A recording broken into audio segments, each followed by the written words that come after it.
Nagsagawa ng cleanup drive ang mga miyembro ng Iglesia ni Cristo sa Los Baños, Laguna. Ito ay bilang bahagi ng kanilang inisyatiba para sa isang malinis na kapaligiran. Mareport si Camille Piring.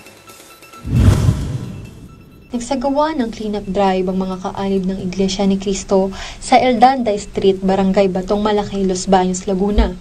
Tinaguri ang Nature City ang bayan ng Los Baños kaya bilang pakikipagkaisa sa pamahalaan ng gobyerno ng nasabing bayan, sa pangunguna ni Brother Roy A. Miguel, ministro ng INC, kasama ang mga kaalib ng nasabing lokal, tumulong sila sa ganitong gawain para sa kalinisan at kagandahan ng kapaligiran. Nagsimula ang community service sa ganap na 7 ng umaga hanggang bago magtanghali. Nilinis ng mga nakilahok ang paligid ng labas ng gusaling sambahan, pati na rin ang mga drainage sa nasabing lugar. Ang aktibidad na ito ay matagumpay na naisagawa, kaya naman ito ay hinangaan ng mga mamamayan sa paligid ng nasabing lugar.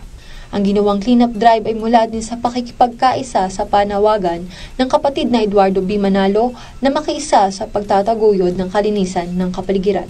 Pag nagkakaroon ng malakas na ulan, nagkakaroon ng pagbaha. Ngayon nakita ko ang inyong pagsusumikap na ito'y malinis at maging maganda.